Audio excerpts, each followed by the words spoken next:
Krishna Hare Krishna Krishna Krishna Hare Hare Hare Rama Hare Rama Rama Rama Hare Hare Hare Krishna Hare Krishna Krishna Hare Hare Hare Rama Hare Rama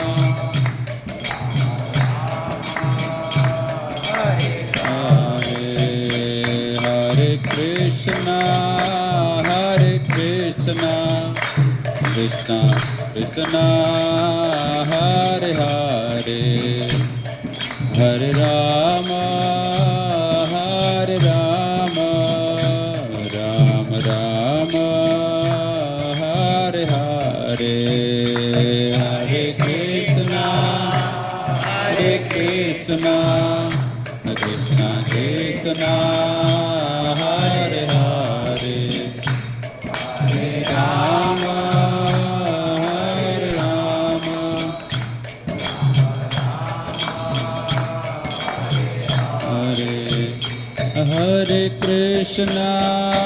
Hare Krishna Krishna Krishna Hare Hare Hare Rama Hare Rama Rama Rama Hare Hare Hare Krishna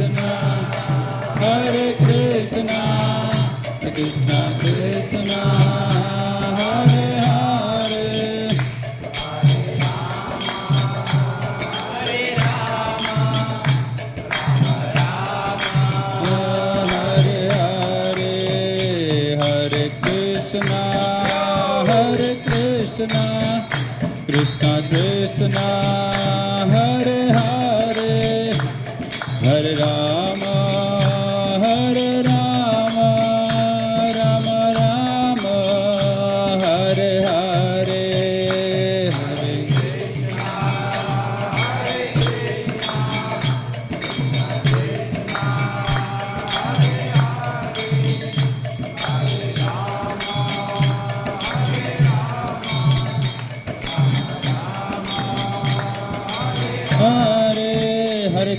Hare Krishna Krishna Krishna Hare Hare Hare Ram Ram Ram Hare Hare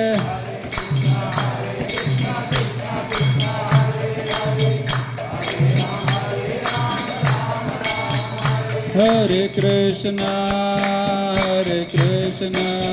Krishna Krishna Hare Hare Hare Rama Ram Ram Hare Hare Hare Krishna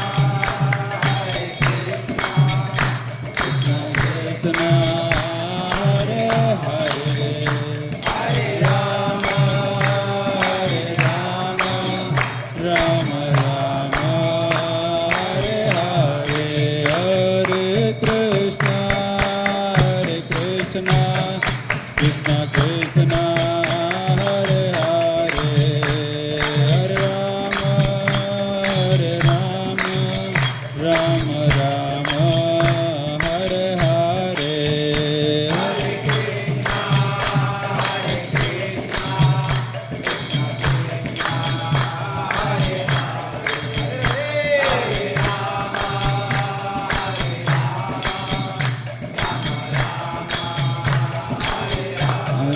Jaya Jaya Prabhupada Jaya Prabhupada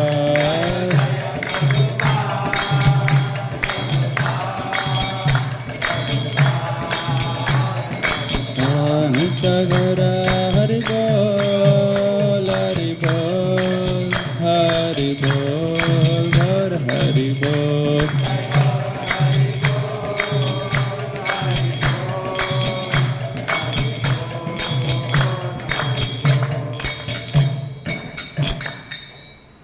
एवं विष्णुपाद परमहंस परिवर्तकाचार्य स्तोत्र श्री श्रीमद अभय चरणारविंद भक्ति वेदांत स्वामी श्रील प्रभुपाद की, ISKCON BBT founder आचार्य श्रील प्रभुपाद की, नामाचार्य श्रील हरिदास ठाकुर की, जो विष्णुपाद परमहंस परिवर्तकाचार्य स्तोत्र श्री श्रीमद भक्ति सिद्धांत सरस्वती ठाकुर गोस्वामी महाराज श्रील प्रभुपाद की, नामाचार्य श्रील हरिदास ठाकुर की, अनंत कोटि वैष्णव वृंद की।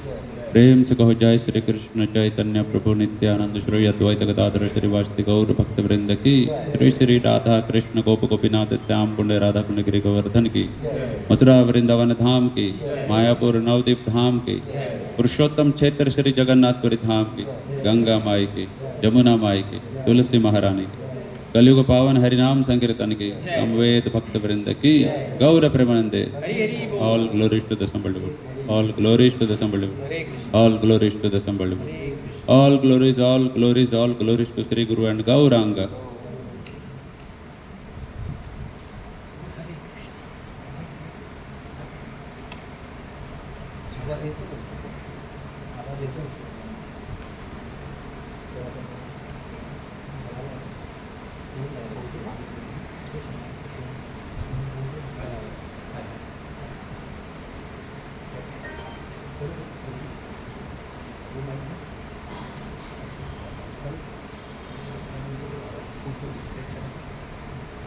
इसका आवाज कम है।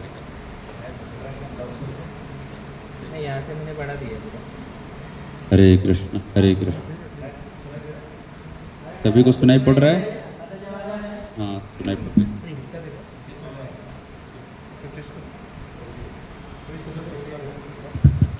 हरे कृष्ण हरे कृष्ण हरे कृष्ण हरे कृष्ण। ये ठीक है, ये चलेगा।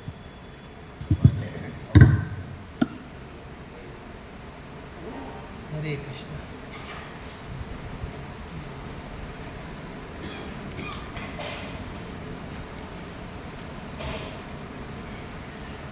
हरे कृष्णा। कितने लोगों ने भागवतम पढ़ा है यहाँ पे? कितने लोग भागवतम के बारे में कुछ भी पता है? नाम सुना है? श्रीमद् भागवतम नाम सुना है? चलो, भगवत गीता और इसमें फर्क है कि सेम है? अलग है ना? हाँ, तो श्रीमद् भागवतम क्या है और भगवत गीता क्या है? देखिए, भगवत गीता है जो भगवान श्री कृष्ण ने अर्जुन को उपदेश सुनाया। कहाँ पर? कुरुक्षेत्र के युद्ध भूमि में। और ये महाभारत नामक ग्रंथ का एक पार्ट है, शांति पर्व में आता है। 700 श्लोकों की ये है। इसलिए भगवत गीता में कितने श्लोक हैं? 700 श्लोक, जिसे भगवान कृष्ण और अर्जुन के बीच संवाद है, वार्तालाप हो रही है। भगवान ने गाया है, इसलिए गीत रूप में इसलिए बोलते हैं भगवत गीता। और भगवत जो श्रीमद् भागवतम है, वो भगवान ने क्या क्या लीलाएं की हैं, कैसे सृष्टि करते हैं, उसके बारे में जो कथा है वो है श्रीमद् भागवतम। तो श्रीमद् भागवतम में कितने श्लोक हैं? 18,000। देखिए, कहाँ 700 और कहाँ 18,000। तो इतना ज़्यादा श्लोक है। इसमें कितने स्कंद हैं? 12 स्कंद हैं। 12 कैंटो है। आप लोगों कितने के घर में है ये रूपा जी के लिखे हुए श्रीमद् भागवतम? चलिए, इतने घरों में है। जितने घरों में नहीं है वो लोग ले लें। अभी इस बार इस्कॉन ने बहुत बड़ा प्लेज भी किया है कि हम बहुत ज़्यादा भागवतम का वितरण करेंगे। खैर, मैं उसके लिए नहीं बोल रहा हूँ, ये मत सोचेगा कि मैं यहाँ आया तो यहाँ मार्केटिंग कर रहा हूँ। मगर ये मार्केटिंग ऐसा है कि आप, इसलिए मैं बोल रहा हूँ ताकि आप ले तो पढ़ें, ले के कबर्ड में रखना हो तो मत लीजिएगा। ऐसे तभी फ़ायदा है, आपने कभी ना कभी खोलेंगे कि आपने पैसे लगाए हैं, ये दिया, तो फिर आप व्यक्ति निकाल कर पढ़ता है। कभी कभी कितनी बार ऐसे होते कि आप भगवत गीता देते हैं, सामने वाला है क्या लेना है, मेरा सर खा रहा है, पैसे ले, चल जा, उसको भगवत गीता ले लेता है और पढ़ा रहता है उसके घर में। कितने ऐसे रियल स्टोरी है, सच्ची घटना है कि वो व्यक्ति ने घर में ला के रखा, उसका बेटा उस घर में कभी उसको किसी चीज़ से परेशानी हुई, मन नहीं लग रहा था, तो देखा क्या अलग अलग किताब है, तो हट के सबसे क्या लगा? सिर्फ भगवत गीता देखी, अलग कवर है, ऐसा तो कभी देखा नहीं। तो उसको निकाल कर पढ़ने लगा। निकाल कर जब पढ़ना चालू किया तो धीरे धीरे उससे उसका हृदय परिवर्तन हो गया और फिर भक्त बन जाते लोग ऐसे। तो वैसे ही श्रीमद् भागवतम है रखने से भी शुद्धिकरण है, मगर कभी ना कभी आपके हाथ लगेगी, आप पढ़ेंगे। जितना जल्दी लग जाए अच्छा है, आपको जीवन का यथार्थ पता चल जाए। तो ये श्रीमद् भागवतम, श्रीमद् भागवतम में भगवान के बारे में चर्चा की गई है और इसके 12 स्कंद हैं। और ये भागवतम की जो इसमें कथा है वो किसके बीच संवाद हो रहा है पता है? सुखदेव गोस्वामी कथा कह रहे हैं और परीक्षित महाराज सुन रहे हैं। तो एक घटना कैसे हो गई कि क्या परिस्थितियां प्रकट हो गई जिसमें कि भागवतम की कथा चालू हुई। कथा ऐसी हुई कि परीक्षित महाराज को एक बार शिकार करने के लिए गए, जंगल में भूख प्यास लगी थी। उनके साथी जब थे, जो सैनिक सब बिछड़ गए, और बिछड़ गए तो उनको प्यास लगी थी, कुछ मिल नहीं रहा था। तो उनको एक कुटिया दिखाई पड़ी जंगल में, तो वहाँ गए। एक साधु तपस्या में लीन थे, मौन थे, तो उन्होंने उनसे पानी मांगा, जल का आग्रह किया, मगर उनको कुछ मिला नहीं क्योंकि वो ध्यान में मग्न थे। तो इनको क्रोध आ गया, क्योंकि भूख प्यास जब लग जाती है तो आपको क्रोध बड़ा आसानी से आ जाता है कि नहीं? घर में मम्मी ने खाना नहीं दिया हो तो बच्चा रोता है, बड़ा हो जाए तो और गुस्सा करता है। जब आपको पता चले कि मुझे मिलना चाहिए और नहीं मिल रहा है तो आपको गुस्सा आता है, और जब आपको पता चले नहीं मेरा तो कोई मिलने का कोई उपाय नहीं था, तब आप दूसरे की दया पे आश्रित होते हैं। मगर जहाँ पता है मेरा हक था, मुझे घर में खाना क्यों नहीं मिल रहा है, माँ ने क्यों नहीं बनाया, तो आपको गुस्सा आता है। तो यहाँ राजा थे, इनको भी गुस्सा आ गया कि इनको लगा कि हमारा हक है, तो गुस्सा आ गया। तो देखा अभी साधु है, ब्राह्मण को कुछ बोला नहीं जा सकता, तो चलते चलते कुटिया से रास्ते में उनको एक मरा हुआ सांप दिखा, तो उसको उनके गले पे डालकर चले गए। हालांकि घर आए तो उनको बहुत पश्चाताप हो रहा था कि मैंने एक साधु के प्रति, ऐसा भक्त के प्रति अपमान किया है, मुझ पर बहुत बड़ी से बड़ी विपत्ति आ जाए ताकि मैं इससे छूटूं, ताकि मुझे इसका प्रायश्चित हो सके। पर इसी बीच उस ऋषि के बेटे श्रृंगी ने उनको श्राप दे दिया।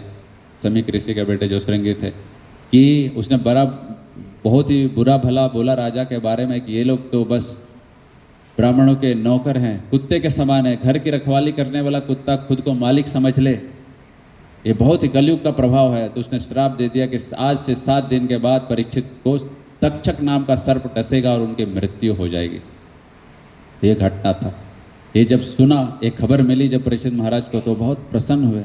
आप में से अगर कोई व्यक्ति ऐसा सुनेगा तो कौन प्रसन्न होगा कि 7 दिन बाद अरे कैंसर हो गया है। जिसको कैंसर हो जाता है उसको पूछे कितना कठिन लगता है जीवन, क्योंकि तैयारी नहीं रहती हमारे पास।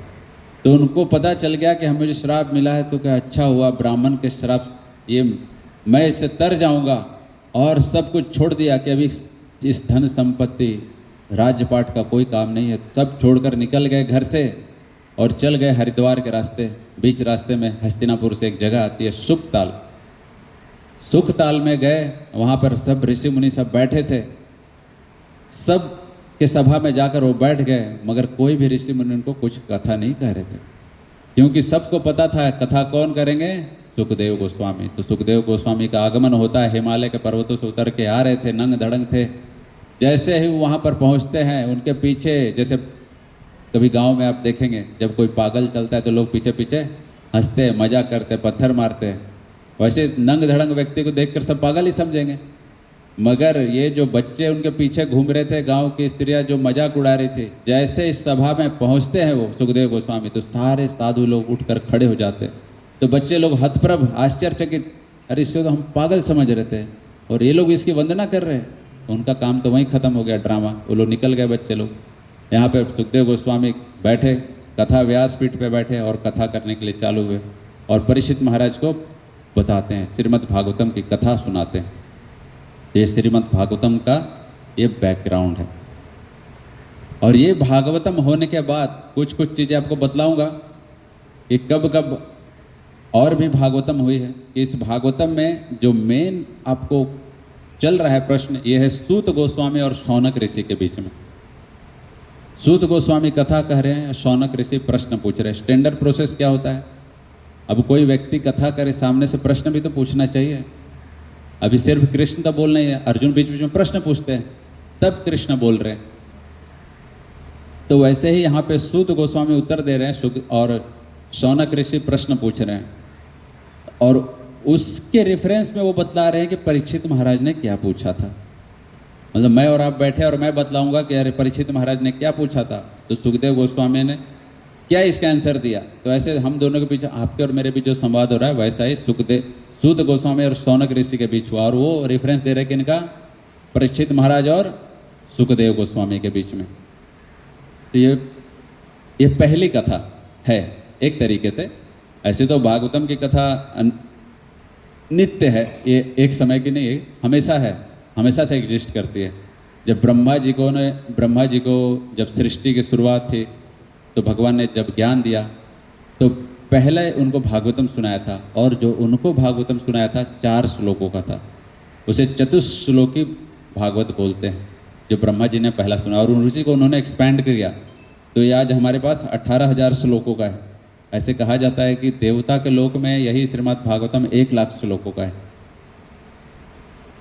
तो जब सुखदेव गोस्वामी और परीक्षित महाराज के बीच में कथा हुई, उसके बाद दूसरी बार भी एक कथा हुई।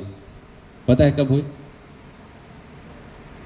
जब कलयुग चालू हो गया था, कृष्ण चले गए थे, उसके लगभग 40 साल के बाद ये परीक्षित महाराज और सुखदेव गोस्वामी के बीच कथा हुई, और उसके लगभग 200 साल बाद और एक कथा हुई, जिसमें कथा कर रहे हैं गोकर्ण जी। गोकर्ण जी कर रहे हैं अपने गांव वासियों के लिए और अपने भाई के लिए। धुंधकारी नाम का उनका भाई था, जो कि इतना पापी था कि अंत में अपने घर में उसके जो पिताजी थे, माँ को इतना परेशान किया, पिताजी तो दुखी हो गए। तो अंत में उनको गोकर्ण जी बोलते हैं, आप जंगल चले जाइए, भगवान का भजन कीजिए, इस संसार में की आसक्ति छोड़ दीजिए पिताजी। तो वो समझ जाते हैं, भगवान का भजन करते हैं और भगवान को प्राप्त कर लेते हैं। माँ तो परेशान हो जाती है अपने बेटे धुंधकारी से, क्योंकि बड़ा पापी था। अंत में एक दिन कुएं में कूद कर जान दे देती है उसकी माँ, धुंधली जिसका नाम था। और धुंधकारी ने घर में वेश्याओं को लेकर आ गया था पत्नी के रूप में, 3-4 पत्नियां थी जो वेश्याएं थी। अंत में देखती हैं उनकी जो वेश्याएं थी कि ये तो हमेशा लूटपाट चोरी करके सामान लाता है घर में, आज न कल तो पकड़ा ही जाएगा, राजा इसे दंडित करेगा और जो इसके साथ रहेंगे वो भी मारे जाएंगे। चोर चोर मौसेरे भाई, सब एक ही थैली के चट्टे बट्टे, ऐसा बोलते हैं ना, तो सब पकड़े जाएंगे। तो अच्छा है कि ये पापी है, इसको हम ही लोग मार देते हैं। सब ने प्लान बनाया, रात में सोते सोते उसको मार दिया मुँह दबाकर। नहीं मर रहा था, मुंह में अग्नि डाल दी, कोयला डाल दिया। इतना क्रूर। देखिए उस समय भी घटना होती थी, ऐसा मत समझिए कि कलयुग में होता है। दुष्ट लोग हमेशा से रहते थे, कम और ज़्यादा हो सकते हैं, समझ गए ना। मगर उस समय भी दुष्ट स्त्रियां भी थी, दुष्ट पुरुष भी थे। ऐसा मत समझिए सिर्फ दुष्ट स्त्रियां थी, दुष्ट पुरुष नहीं थे। हिरण्यकशिपु हिरण्याक्ष भी था, आदि टेररिस्ट, सबसे पहला टेररिस्ट था वो। तो इस प्रकार से उन लोगों ने जब मार दिया तो धुंधकारी प्रेत बन गया, क्या अकाल मृत्यु हुई थी। अब गोकर्ण जी घूम कर आए अपने घर में, एक दिन सो रहे थे रात के समय, तो देखा कि अरे कोई प्रेत है जो कि कभी भैंसे का कभी बंदर का अलग अलग रूप धर रहा है, कुछ बोलने का प्रयास कर रहा है, कुछ बोल नहीं पा रहा। तो उनको लगा कोई बहुत बहुत परेशान है। उनको पता चल गया था उनके भाई की मृत्यु हो चुकी है, लोगों ने मार दिया है। तो उसका गया श्राद्ध सब करके आए थे घर पे, परंतु देखा ये कोई प्रेत बहुत परेशान है। तो थोड़ा सा जल लिया, अपने कमंडलू से अभिमंत्रित किया और उस पर छिड़क दिया। जैसे छिड़क दिया तो प्रेत में बोलने की शक्ति आ गई, थोड़ा उसके पापों का समन हो गया, थोड़ा कमी हो गई।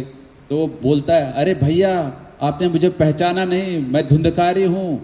अरे तुम्हारा तो मैंने सब गया में श्राद्ध कर दिया। कहता है अरे भैया, हजारों सैकड़ों गया श्राद्ध करने से भी मेरा उद्धार नहीं होगा, मैं तो बहुत पापी हूँ, मेरे उद्धार का कोई उपाय कीजिए। अरे उपाय? क्या उपाय करो, इससे बड़ा क्या उपाय है?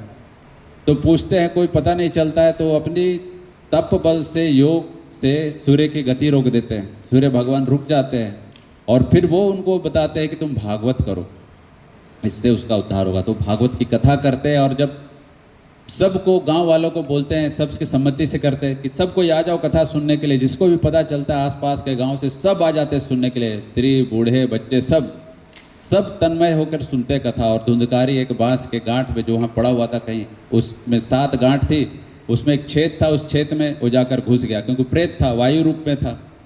हर दिन की कथा होती थी, एक दिन के बाद बांस का एक गांठ फट जाता था। 7 गांठ थी उस बांस में, जब 7 दिन की कथा हो गई तो 7वां गांठ फट गया और उस बांस के अंदर से दिव्य शरीर धारण कर लिया। किसने? धुंधकारी ने, जो कि प्रेत था। मनुष्य का रूप कौन बोले? दिव्य शरीर मिल गया, मतलब विष्णु के दूत के रूप में आ गए। और बहुत आध्यात्मिक जगत से विष्णु के दूत आए और उसको लेकर जाने लगे। कहाँ? भगवत धाम। कहाँ इतना पापी और उसका इतना बड़ा उद्धार हो गया। तो उसको जब लेकर जाने लगे तो गोकर्ण जी पूछते, अरे ये आप भेदभाव कर रहे हैं। कहते भेदभाव कैसे?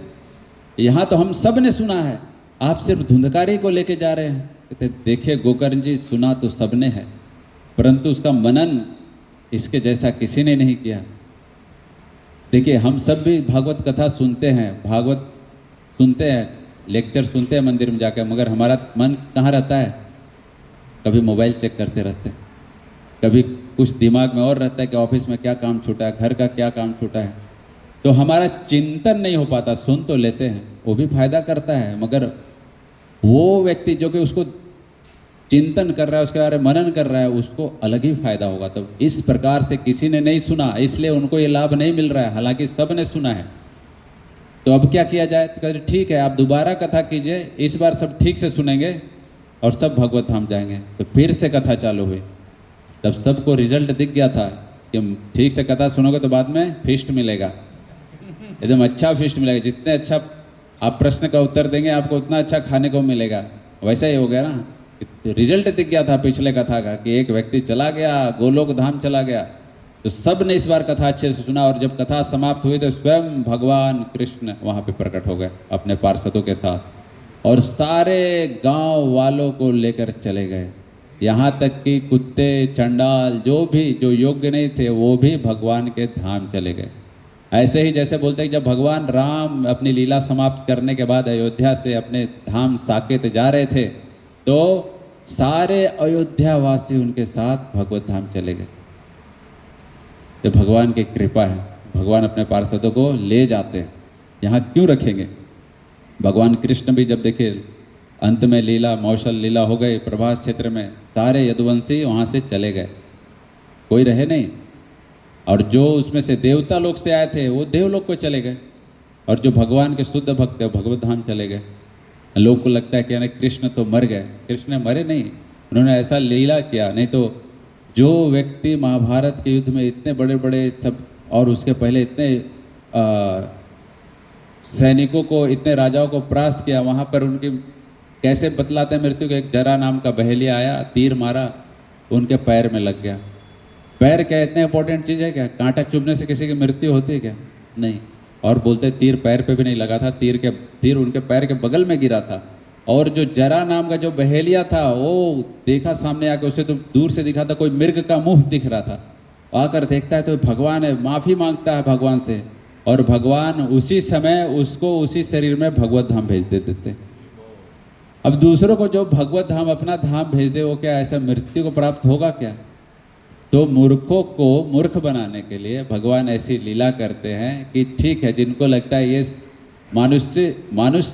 मनुष्य का रूप धारण किया है, ये हमारे जैसा व्यक्ति है, ठीक है तुम ऐसा ही समझो, तुम आगे बढ़ना नहीं चाहते हो, तो भगवान उसके लिए एक ऐसा शरीर भी छोड़कर दिखा देते हैं। तो लोग भ्रम में आ जाते हैं, उनको लगता है कि तो हमारे जैसा व्यक्ति।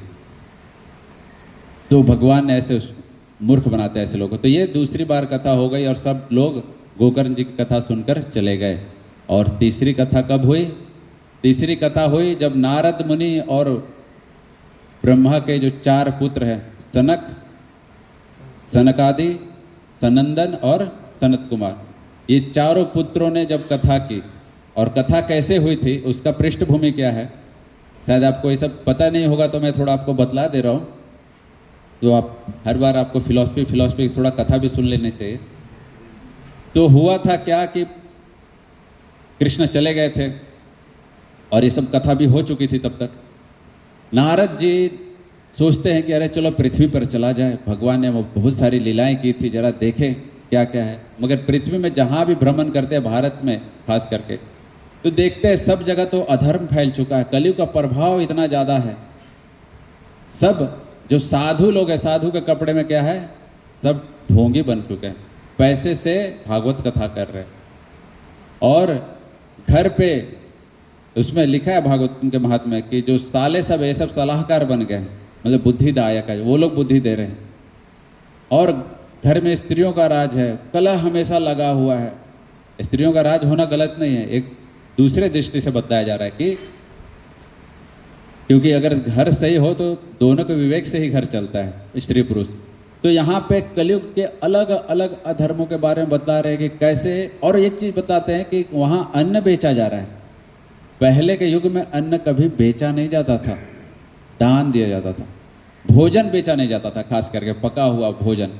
ये शूद्र का क्वालिटी है और कलयुग का गुण है। आपको हर गली में 2-2 होटल मिल जाएंगे अभी, है ना? वैसा नहीं कि हम में से भी कितने लोग का होटल होगा, कलयुग में हो ही जाता है ऐसा। मगर पहले के युगों में होटल था ही नहीं, खाने के लिए नहीं, खाना दान में मिलेगा, विद्या दान में मिलेगी। विद्या भी आपको, आप कोचिंग क्लासेस जहाँ भी जाएँ अलग अलग फी रहता है, आप पढ़ाई कर लिए, गुरु दक्षिणा दो। कठिन रहता था वो सब, मगर ये फ्री था। तो ये सब अधर्म को देखकर वो बहुत परेशान हो जाते हैं कि कल कहाँ मैं आ गया। तो चलो अभी चलता हूँ वृंदावन, जहाँ भगवान ने लीला किया था, शायद वहाँ कुछ शांति मिले। तो वृंदावन जाते हैं तो एक अद्भुत दृश्य दिखता है उनको कि वृंदावन में यमुना के तट पर एक नव युवती बैठी है, उसके गोद में 2 बूढ़े हैं और उसके आसपास सैकड़ों नव युवती स्त्रियां पंखा झल रही हैं, सेवा कर रही है उसे। ये कौन है? और जैसे वहां से गुजर रहे थे वो देखते तो वो स्त्री देख के, नव युवती उनको देखकर बोलती है, भो भो साधु तिष्ठ तिष्ठ, हे साधु रुक जाइए, भो भो थोड़ी देर के लिए, क्षणम तिष्ठापि, एक क्षण के लिए रुकिए। करे ये मुझे कैसे जान रही है? और बोलती है, नारद मुनि रुकिए रुकिए, मैं तो इसे जानता नहीं। तो कहते हैं, हे बाला तुम कौन हो? ऐसा करके नारद में प्रश्न पूछते, कहते हैं, अहम भक्ति अस्मि, अहम भक्ति अस्मि, मैं भक्ति हूँ। ऐसा करके वो स्त्री उत्तर देती है नवयुवती। अच्छा तो ये दोनों कौन है? ये मेरे दोनों बेटे हैं। तुम्हारे बेटे? माँ जवान और बच्चे बूढ़े हो गए, ऐसा होता है क्या? माँ बूढ़ी होने चाहिए और बच्चे जवान होने चाहिए, मगर यहाँ तो सीन उल्टा था। अच्छा ये मेरे 2 बेटे हैं, ज्ञान और वैराग्य। और फिर ये स्त्रियां सब कौन है तुम्हारे पास? ये सब अलग अलग नदियां हैं जो मेरी सेवा कर रही हैं, गंगा यमुना अलग अलग। तो भक्ति देवी की तो सब सेवा करते हैं। कहते ये कैसे हो गया? तो अपने कहानी बतलाती कि मेरा जन्म साउथ इंडिया में, कर्नाटक में हुआ, फिर आगे आई, मैं पली बड़ी महाराष्ट्र में, गुजरात आई तो मुझे बुढ़ापा ने आग घेर लिया। और परंतु ये, और साथ में मेरे जो दोनों बेटे हैं ज्ञान और वैराग्य, ये भी बूढ़े हो गए। परंतु धन्य है वृंदावन, जहाँ आने के बाद फिर से मैं नव युवती हो गई। मगर ये मेरे बेटे दोनों बूढ़े ही हैं, इनका कोई उपाय ही नहीं हो रहा। बहुत प्रयास कर रही हूँ, ये लोग मूर्छित हैं, बेहोश हैं, कुछ कीजिए नारद मुनि इनके उद्धार के लिए। तो नारद मुनि बोलते अभी क्या करूं? तो नारद मुनि सोचते हैं, बोलते जरूर मैं तुम्हारे पुत्रों का उद्धार के लिए कार्य करूंगा। तो क्या कर्म करें, क्या किया जाए? तो सोचते हैं, तब आकाशवाणी होते, नारद मुनि सत्कर्म कीजिए। सत्कर्म? सत्कर्म क्या है? तो बहुत साधुओं को जाकर पूछते हैं अलग अलग आश्रम में, सब साधु लोग चुप। अब नारद मुनि को नहीं आ रहा था, कौन जवाब दे? अब कोई यूनिवर्सिटी का प्रोफेसर PhD किया है, वो जाकर स्कूल के टीचर से पूछे तो क्या, अब इसके सामने मुंह खोलना भी गड़बड़ है। तो सब घुमा फिरा के बात डाल दिया कि ये तो बहुत कठिन सब्जेक्ट आप पूछ रहे हैं, ऐसा कहाँ से बताए हम? तो नारद मुनि वो ढूंढते ढूंढते वहाँ से निकलते हैं वृंदावन से, और कहाँ पहुँच जाते हैं? बद्रिकाश्रम, हिमालय पे पहुँच जाते हैं। और ये बद्रिकाश्रम नहीं जहाँ आप जाते हैं, ये अपर बद्री है, जहाँ हम जा भी नहीं सकते। चतुष कुमार सब वहीं बैठ के हमेशा तपस्या करते हैं। वहाँ वेद व्यास जी अभी भी हैं, सुखदेव गोस्वामी सब है। मगर जैसे जो स्वर्गारोहण की जो कथा आप सुनते हैं ना, वहाँ के बाद अर्जुन सब आगे चले गए, वो आपको जगह दिखेगी भी नहीं, भौतिक दृष्टि से दिखेगी नहीं। आप कितना भी रिसर्च करें, आपको लगेगा अरे इसके बाद तो चाइना आ जाता है, क्योंकि वो रियल में हमारा प्रवेश ही नहीं है। हम अपनी बुद्धि से, हमारी इंद्रियों की शक्ति से पहुँच ही नहीं सकते। हमें वो गेट ही हमारे लिए क्लोज है, हमको दिखेगा ही नहीं। हमको लगेगा दूसरा कुछ बर्फ दिख रहा है, ये दिख रहा है, वो चीज़ें ही नहीं दिखेंगी। तो वहाँ पर गए तो ये चतुष कुमार उनको दिख जाते। तो चतुष कुमार बोलते हैं ब्रह्मा के, अरे नारद मुनि कहाँ भागे भागे जा रहे हैं, एकदम हद पर आपका एकदम ऐसा लग रहा है, चेहरे पे हवाइयाँ उड़ रही हैं। उनके लैंग्वेज में ऐसे ही बोला, क्या हो गया? तो नारद बताइए बताइए। तो नारद मुनि रुकते हैं, पूरा स्टोरी बताते हैं क्या हुआ पृथ्वी में, कैसे कैसे हुआ। तो अभी सत्कर्म बोला गया है। क्या है सत्कर्म? अरे नारद मुनि, आपको नहीं पता है? अरे आपने ही तो कुछ दिन पहले आंसर दिया था। आज माया बड़ी प्रबल है, बड़े बड़ों को मोहित कर देती है। अभी कुछ समय पहले आपने शिष्य किनको, व्यास जी को आपने बताया था, जब उनका हृदय व्याकुल हो गया था, आतुर था कि भागवत की कथा करो तब उद्धार होगा, और उन्होंने वो किया था। तो तुम भी, आप भी भागवत की कथा कीजिए। अच्छा, भागवत की कथा करना है, ठीक है, तो आइए भागवत की कथा कीजिए आप लोग। तो कौन सा जगह चुने? तो नारद मुनि बोलते हैं ऐसा जगह होना चाहिए सब लोग आसानी से आ सके। तो आनंद घाट है हरिद्वार में, उस जगह को चुना जाता है। नारद मुनि वहाँ पर आते हैं। आनंद घाट में गंगा 7 धाराओं में बढ़ जाती है, सप्त धारा वहाँ बोलते हैं, आप जाकर देखेंगे तो आपको दिखेगी। तो उस घाट पर सब आते हैं, सब जगह खबर फैल गई, इंस्टाग्राम, टेलीग्राम, सब जगह से न्यूज़ चला गया, फेसबुक में कि भाई कथा होने वाली है, इतना बड़ा कथा हो रहा है, पूरे लोगों में फैल गया। तो सब ऋषिगण, असित, देवल, व्यास, वशिष्ठ, गादी, सब का नाम आ रहा है, वो सब वहाँ पर आए और अपने साथ अपने शिष्यों को लेकर, अपनी पत्नियों को लेकर सब लोग वहाँ पर आ गए कथा सुनने के लिए। और कुछ लोग नहीं आए तो भृगु मुनि उनको जाकर मना कर ले आते हैं, क्योंकि वो लोग सोच रहे थे अरे इनविटेशन तो आया नहीं है, क्यों जाऊँगा मैं। तो भृगु मुनि बोलते अरे शादी थोड़ी है, इनविटेशन मिलेगा तब जाना चाहिए, यहाँ तो भागवत की कथा और इनविटेशन मिले नहीं मिले आपको पहुँचना चाहिए, भगवान की कथा और ये लाभ उठाइए। तो शादी ब्याह में ऐसा करते लोग ना, कोई नहीं, इनविटेशन कार्ड देना छूट गया रिलेटिव से, इसमें तो नहीं, मैं नहीं जाऊँगा, मुझे बुलाया नहीं है। अरे क्या सस्ता वाला कार्ड दे दिया है, बाकी लोगों को तो महंगा वाला कार्ड दिया, मुझे 2 रुपये वाला कार्ड पकड़ाया है नहीं जाऊँगा। हमारे टाइम में देखता था, कार्ड आता था तो उसको वैल्यू नहीं होता था हमारे घर में, बुलाने पर भी उसमें वो सुपारी होता है ना, सुपारी हल्दी में ऐसा लगा कर वो दिया था, मतलब बहुत आपको आना ही है। वो कार्ड का चलन तो बाद में आया, एक कोई बोलते थे और बोलने के साथ सुपारी हल्दी के साथ मिला कर दिया, ये अब कार्ड फिर मिले या ना मिले ये आ गया, मतलब आपको आना है। तो अलग अलग लेवल है इनविटेशन का, किसको आना है किसको नहीं आना। तो मगर कोई रिलेटिव्स को नहीं मिला तो ऐसे ही भृगु मुनि कह रहे ये शादी का निमंत्रण नहीं है, चलो भागवत की कथा है, तो सबको बुलाकर जो रूठे हुए थे उनको भी मना लिए, सब आए, बैठकर कथा हुई। कथा चालू होती है और तो भक्ति देवी प्रकट हो जाती है। तो सब कोई बैठे थे, सबको जगह मिल गया, तो भक्ति देवी कहते हैं मैं कहाँ बैठूं? नारद मुनि बोलते हैं अरे आपका जगह तो पहले से फिक्स है, भक्तों के हृदय में आपका स्थान है, आप स्वयं जाइए, सबके हृदय में बैठ जाइए। तो भक्ति देवी सबके हृदय में जाकर श्रोताओं के हृदय में बैठ गई। और उसके बाद कथा हुआ, और जब कथा की समाप्ति हुई तो उस कथा में अर्जुन, प्रहलाद महाराज सब प्रकट हो गए। ये सब आकर कीर्तन कर रहे हैं, एकदम बहुत दमदार हरि नाम संकीर्तन हुआ, भगवान भी प्रकट हो गए और सबको आशीर्वाद दिया। भक्ति के जो दोनों बेटे थे, ज्ञान और वैराग्य, ये दोनों फिर से युवक हो गए। तो ये कथा हो रही थी, जब उसमें पूछा था नारद मुनि ने, आप ये जो कथा कर रहे हैं इसका बेनिफिट किसी को मिला है क्या? आप कोई प्रोडक्ट खरीदते हैं, मोबाइल खरीदते हैं, तो आप पहले देखते हैं ना, मैं ही पहला ग्राहक हूँ कि और पहले किसी ने लिया है, प्रोडक्ट रिव्यू क्या है इसका, सब देखकर तब आप जाकर वो प्रोडक्ट खरीदते हैं। तो नारद मुनि ने वैसे ही पूछा था, तो उसके उत्तर में चतुष कुमारों ने पहले की हिस्ट्री बताई कि कैसे धुंधकारी को पहले बेनिफिट हो चुका है, परीक्षित महाराज को क्या, तो उसके प्रभाव को बतला के, महात्म्य को बतला के वो कथा बतलाई। और फिर इसमें भक्ति देवी के पुत्रों का, भक्ति देवी का उद्धार हुआ। तो ये था बैकग्राउंड। और उसके बाद अभी भागवतम की कथा चालू होती है।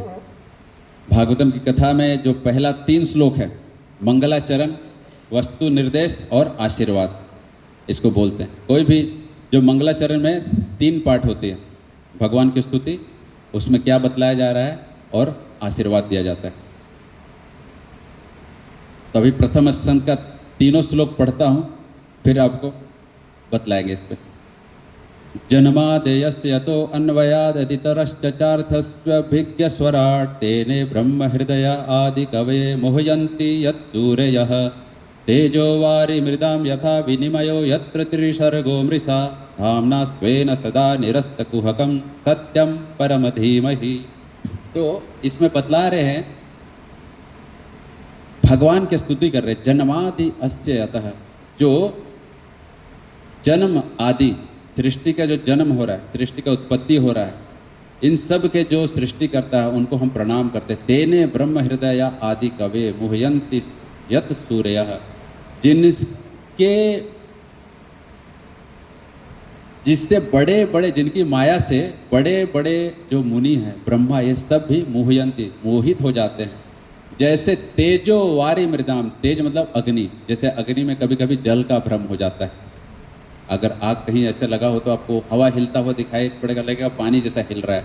या फिर आप गर्मी में चलते हैं तो मृग तृष्णा जो मिराज होती है, जहाँ पानी नहीं है वहाँ पानी का भ्रम हो जाता है। तेजो वारी मृदाम यथा विनिमयो यत्र त्रिसर्गो मृषा, त्रिसर्ग जो सृष्टि हो रही है इसके बारे में बता रहे। और फिर बोलते धामना स्वेन सदा निरस्त कुहकम सत्यम परम धीमहि, अपने धाम में जो भगवान स्थित हैं उनको मैं नमस्कार करता हूँ, जो जिनके कारण निरस्त कुहकम, जो जो अंधेरा है, जो कुहक मतलब क्या होता है, कुहासा, जो फोग होता है ना, फोग में आप कुछ देख नहीं सकते, तो भगवान के कारण क्या होता है, ये जो संसार में जो अंधेरा छाया हुआ वो छटता है, उनको मैं नमस्कार करता हूँ। फिर बोलते हैं इस भागवतम में क्या बतलाया गया, वस्तु निर्देश, what is the subject of this book, इस पुस्तक का विषय क्या है वो बतलाया जा रहा है सेकंड श्लोक में। धर्म प्रोजित कैतवो अत्र परमो निर्मत्सराणां सतां, वेद्यं वास्तवमत्र वस्तु दिवदं तापत्रयो न मूलनं, श्रीमद्भागवते महामुनि कृते किं वा परैरीश्वरः, सद्यो हृदयवरुध्यते कृतिभिः शुश्रूभिस्तच्छनात्।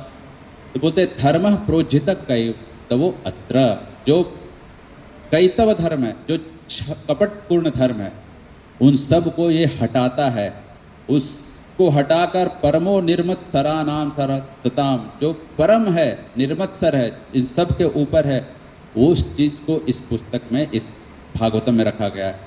वेद्यम वास्तवमत्र वस्तु शिवदम तापोत्रयोन मूलनम, बहुत ही पवित्र है, शिवदम है, और तापत्रयोन, तीन प्रकार के जो ताप हैं, आध्यात्मिक, आधि भौतिक और आधि दैविक, इन तीनों प्रकार के तासों का उन्मूलन, जड़ से उखाड़कर फेंक देता है ये श्रीमद् भागवतम। श्रीमद् भागवते महामुनि कृते, महामुनि कृते मतलब वेद व्यास जी ने श्रीमद् भागवतम की रचना की है। किम वा परैरीश्वरः सद्यो हृदय रुध्यते कृतिभिः शुश्रूभिस्तच्छनात्, और ये हृदय में आकर जब भगवान स्थित हो जाते हैं तो हमारे हृदय में भगवान का प्रादुर्भाव होता है। फिर तीसरा श्लोक बोल रहे हैं, आशीर्वाद दे रहे हैं, जो भागवतम सुनते हैं उसमें क्या आशीर्वाद दिया जा रहा है। निगम कल्पतरोर्गलितं फलं सुखमुखादम अमृतम संयुतम पिबत भागवतम रसमालयम मुहुरहो रसिका भुवि भावुकाः। कि ये जो भागवतम है एक कल्पतरु मतलब कल्प वृक्ष के समान है। कल्प वृक्ष का जो फल है, निगम कल्पतरोर गलितम फलम, जो पका हुआ फल है, कल्प वृक्ष का जो पका हुआ फल है उसके समान है श्रीमद् भागवतम। बाकी जब सब शास्त्र हैं वो पका हुआ है कि नहीं पता नहीं, मगर इसके बारे में बोल रहे पका हुआ फल है। और कैसा फलम है, सुखम मुखात अमृतम द्रव्य संवितम, ये सुखदेव गोस्वामी के मुंह से निकला हुआ अमृत है। जैसे सुख होता है, तोता होता है, अगर किसी पेड़ में कोई फल को खा ले, जूठा कर दे, आप उस फल को खाएंगे तो बाकी फल से वो ज़्यादा मीठा लगेगा। तो ये भागवतम चूंकि सुखदेव महाराज, सुखदेव गोस्वामी के मुख से आ रही है तो और ये मीठा हो चुका है। और बोल रहे पिबत भागवतम रसमालयम, भक्तों का आशीर्वाद दे के पियो इस भागवतम के जो रस का मालय है। और ऐसा फल है न जिसमें ना गुठली है ना छिलका है, ऐसा आम देखा है कहीं, न गुठली न छिलका, आप किधर से भी खा सकते हैं, कुछ फेंकना ही नहीं है। तो ऐसा फल है। और भक्तों का आशीर्वाद दे रहे हैं कि पिबत भागवतम रसमालयम, रस का आलय है, भंडार है। मुहु रहो, बार बार पियो, रसिका भुवि भावुका, हे रसिक भक्त इसको बार बार पीजिए। और ये रस कहाँ पे उपलब्ध है, भुवि भावुका, इस पृथ्वी लोक पर उपलब्ध है, देवता लोक में भी ठीक से नहीं उपलब्ध है, बोल रहे हैं ये यहीं पे उपलब्ध है। तो ये देखिए कितना बड़ा चीज आपको मिल रहा है ये भागवतम का। तो ये तीन चीज है मंगलाचरण का पाठ है कि भगवान की स्तुति, वस्तु निर्देश, ऑब्जेक्ट क्या बतलाया जा रहा है, सब्जेक्ट मैटर क्या है इस पुस्तक का, और तीसरा आशीर्वाद। तो सब सुनने वाले को आशीर्वाद भर भर के दिया जा रहा है, बार बार पीजिए, ये ऐसा फल है कि इसको आप किधर से भी खा सकते हैं, किधर से भी पढ़ सकते हैं, मगर सिस्टमेटिक वे में पढ़ेंगे तो आपको और ज़्यादा समझ में आएगा। इसलिए फर्स्ट कैंटो से प्रथम स्कंद से पढ़ना चालू कीजिए। तो ये कथा चालू हो रही है इस प्रकार से, और इस कथा में क्या होता है, इस कथा में सब लोग जुड़े हैं, जमा हुए हैं, सम्मिलित हुए हैं, कहाँ पे, नैमिषारण्य में। उसके बारे में बोलते हैं यहाँ पे, देखिए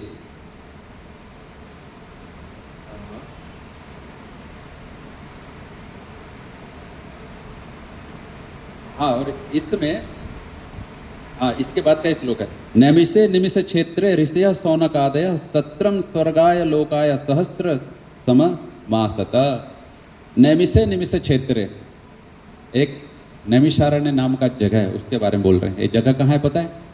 यूपी में, लखनऊ से थोड़ा दूर है। ये बोलते पूरे ब्रह्मांड का धुरी है, एक्सिस पॉइंट है ब्रह्मा जी की। तो वो जगह दिव्य देशम में भी आती है, और वहाँ पे जंगल है, अरण्य मतलब जंगल होता है, तो नैमिषारण्य उसका नाम है। उस नैमिषारण्य में 1000 साल तक सहस्त्र सम मासतः, सहस्त्र साल, 1000 साल तक चलने वाला एक सेशन चला, जिसमें भागवतम की कथा हुई। ये 7 दिनों वाली कथा नहीं है, ये 1000 साल तक चलने वाला। वो लोग ने कुछ निकाला कि करते हैं, पहले तो यज्ञ वज्ञ कर रहे थे, देखा उससे कुछ लाभ नहीं मिल रहा है, उनके आँख सब धुएं से काला हो गया। 80,000 ऋषि मुनि जुटे हैं, और अंत में समझ में आता है ये उपाय भी काम नहीं चलेगा, तो भागवतम कथा वहाँ पे चालू होती है। त एकदा तु मुनिया प्रातुर्हुता नयः सत्कृतम सुतम आसीनम प्रपक्षुर इदम आदरा। तो वहाँ पर एक दिन मुनि सब अपने सुबह के जो नित्य कर्म है, अग्नि कर्म, ये सब करके निवृत्त होकर सूतम आसनम, सूत जी को आसन बैठाकर प्रश्न पूछते हैं। क्या प्रश्न पूछते हैं? शौनक ऋषि प्रश्न पूछ रहे हैं। ऋषयः ऊचु, ऋषि सब सम्मिलित होकर जो प्रश्न पूछते हैं, ऋषयः ऊचुः तव्या खलु पुराणानि सेतिहासानि चानघ आख्यातानि अप्यथीतानि धर्मशास्त्राणि जान्युतः। कि आप पुराणों के, इतिहासों के जानने वाले, चानघ, हे निष्पाप, आप इन सब चीज़ों को जानते हैं, धर्मशास्त्रों को जानते हैं। यान वेद विताम श्रेष्ठो भगवान बादरायण अन्य च मुनिया सूता परावर विदो विदुः। तो इसमें उनकी स्तुति करते कि आप सबका शास्त्र जानने वाले हैं, तो कृपया करके, और ये जो अभी जो समय आया है, इस समय कैसा है, प्रायेण अल्पायुषा सभ्य कलवस्मिन् युगे जना, जो इस समय कलयुग है, इसमें लोगों की आयु कम है। और कैसे हैं, मंदा सुमंद मतियो, मंद हैं, उनका मति कमजोर है, बुद्धि कमजोर है, लेजी है, मंद मतलब लेजी हैं, मंद भाग्य, उनका भाग्य भी बड़ा बेकार है, यो उपद्रुता, और हमेशा अलग अलग चीज़ों से परेशान है जीवन में, ऐसे लोग हैं। जब इनका उद्धार हो, ऐसा ये सोच रहे हैं, तो ये प्रश्न पूछते हैं। ये जो ऋषि सब है, शौनक ऋषि उनका लीडर बन रखे, प्रश्न पूछ रहे हैं सूत गोस्वामी से। 6 प्रश्न पूछते हैं, और उन 6 प्रश्नों के उत्तर में ये श्रीमद् भागवतम पूरा।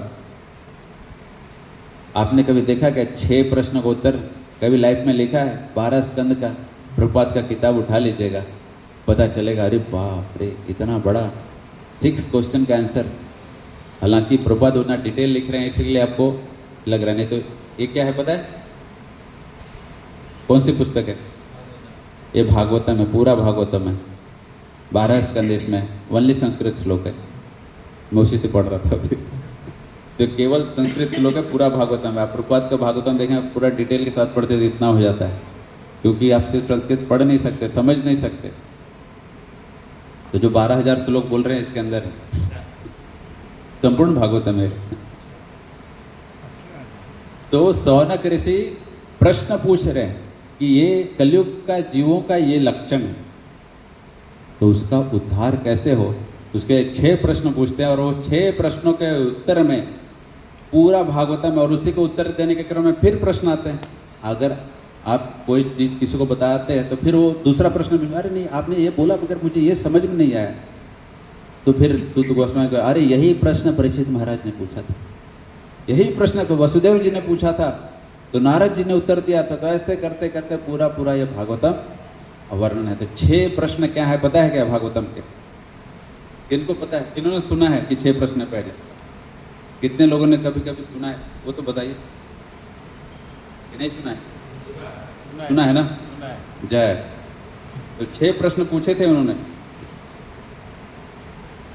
तो पहला प्रश्न है अतः साधो अत्र यत् सारम समुद्धृत्य मनीषया ब्रूहि ही श्रद्धाधानम ये नात्मा संप्रसिद्धति। तो पूछ रहे हैं कि नहीं, इसके पहले भूरिनी भूरि कर्माणि श्रोतव्यानि विभागशः, कि बहुत सारे विभाग शास्त्र को बनाए गए हैं। तो इन सब में बतलाइए कि सबसे जो जीवों के लिए सर्वश्रेष्ठ चीज है वो क्या है, ये पूछ रहे हैं। पहला प्रश्न है कि जीवों का सर्वश्रेष्ठ क्या है इस जीवन में। तत्र तत्रांजासा युष्मन भवति यद निश्चितम पुंसाम एकांततः श्रेयस तन्न संस्थितुम अर्हसि। तो बोल रहे हैं कि आप ये बतलाइए कि जीवों के लिए सर्वश्रेष्ठ चीज क्या है। ये पहला प्रश्न हो गया। दूसरा प्रश्न पूछते हैं शास्त्र तो इतने सारे हैं, अभी कौन सा पढ़ा जाए कौन सा नहीं पढ़ा जाए, तो उनका शास्त्र का सार क्या है। तो ये दूसरा प्रश्न है।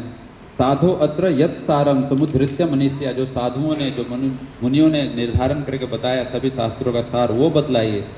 और तीसरा प्रश्न पूछते हैं कि भगवान वसुदेव की पत्नी देवकी के गर्भ से क्यों अवतार लेते हैं, ये तीसरा प्रश्न। चौथा प्रश्न पूछते हैं कि भगवान के अलग अलग पुरुष अवतार क्या हैं, पुरुष अवतार के बारे में पूछते हैं, अवतार के बारे में पूछते हैं, मगर यहाँ अवतार भगवान जो सृष्टि से रिलेटेड है उन अवतारों को पूछ रहे हैं। जीव गोस्वामी ऐसा बताते हैं। ये कौन सा प्रश्न हो गया? चौथा। पांचवा प्रश्न है कि भगवान ने अलग अलग अवतारों में क्या क्या लीलाएं की। लीला अवतार, पहला पुरुष अवतार, दूसरा लीला अवतार, ये पांचवा प्रश्न हो गया। और छठा प्रश्न जो पहले अध्याय का अंतिम श्लोक है कि जब भगवान यहाँ से अपने धाम चले गए तो धर्म ने किनका शरण ग्रहण किया। ब्रूहि योगेश्वरे कृष्ण ब्रह्मणे धर्म वर्मणि।